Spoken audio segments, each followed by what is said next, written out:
Hi, my name is Beth Azor, and I own shopping centers in South Florida. And this is my podcast, I Own a Shopping Center, Now What?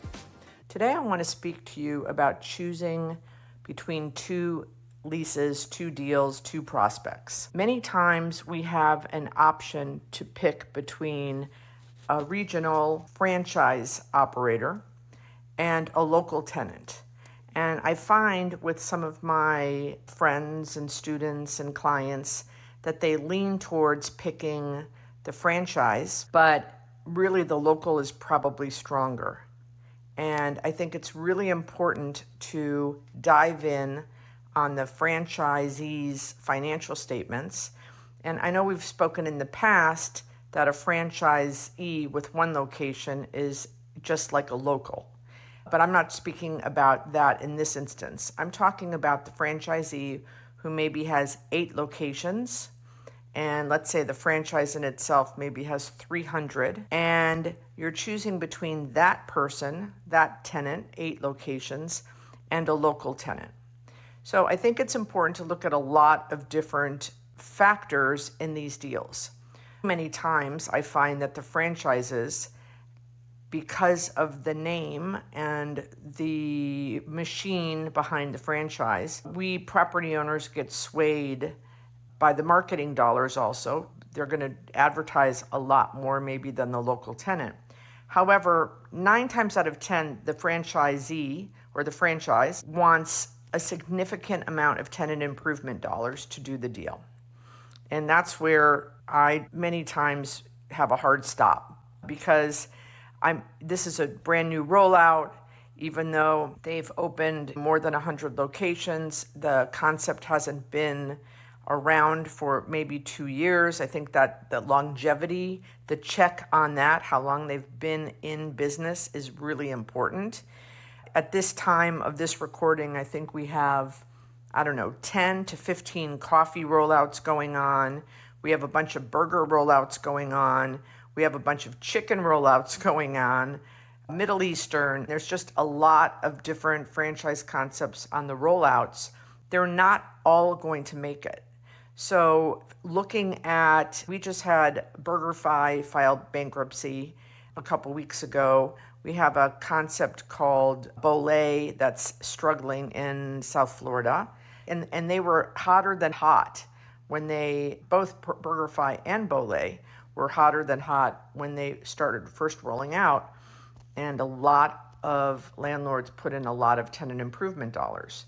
So now, if you choose to do that, if you choose to want the bigger name than the local one-off tenant, and you choose to put in the TI dollars, my recommendation is to definitely make sure that the TI dollars is going into your real estate. For example, you are investing in the hood and the grease trap. Those are things that typically definitely the grease trap doesn't get moved, and most of the times the hood does not get moved either. So investing in things that will stay with your real estate, that if the concept doesn't make it in 3 or 4 years before the lease term is up, then you have that infrastructure to lease to the next guy. And then amortizing it. So sometimes the tenants will say, maybe you're comfortable giving $20 a square foot, and then they want you to give another 20 or 30 above that. Oh, please, landlord, we'll agree to amortize over the term. So another way to help yourself, and then add that back into the rent. So for example, let's say it's 1,000 square feet for the ease of math, and you give an extra $30, that's $30,000.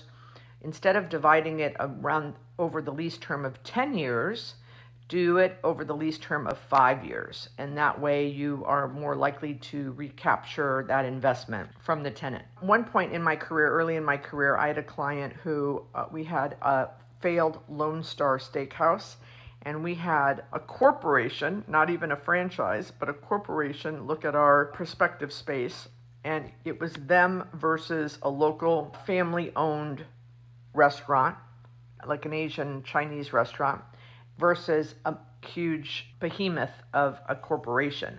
And my client was a CPA and attorney. And it was one of the most interesting meetings I sat in my career. I'd been in the business at that point about 20 years. And this guy just ripped up this corporation's financial statements in front of them.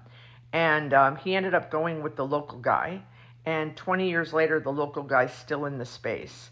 And that corporation has closed, I would say, 50% of their units.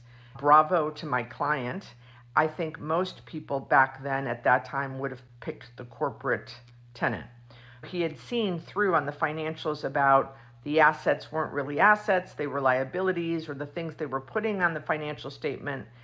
There's a lot of maneuvering that goes on in financial statements. So it really behooves you to have someone evaluate financials that really knows what they're doing. And I'm the first to say that back then, 20 years ago, I didn't really know what I was looking at. And I got a very good education. So have someone help you out with that. So the jump ball to the summary of this podcast, of this episode, is not always picking the guy with the 500 locations or the 300 locations or the big rollout that's getting all kinds of press. It's not always, that one is not always the jump ball. It might be the local tenant with 1 or 2 or 3 locations with a financial statement you can read and understand and isn't, have a lot of creativity associated with it. So if you are in this situation and need another eyeball, not saying I'm the best with deep diving in these creative financials, but I can give you some feedback. And look, always, for me, I err on the side of little to no TI. I always joke I'm allergic to TI. I don't want to buy a tenant. And I know there's a lot of you out there that buy centers, fix them up, lease them up, and flip them. And it's in your best interest to get that rental rate up. And sometimes you can buy that with TI. That's just not my strategy. I don't do that. But there's nothing wrong with that. That's just another strategy. But that's a story for another day. So I hope you all have a great week. If you like this podcast, please share it, post it on social, tell your friends, subscribe. And if you have any questions or problems that you would like my feedback on, just DM me and I'm happy to either have a chat with you or post it on the next episode. Take care.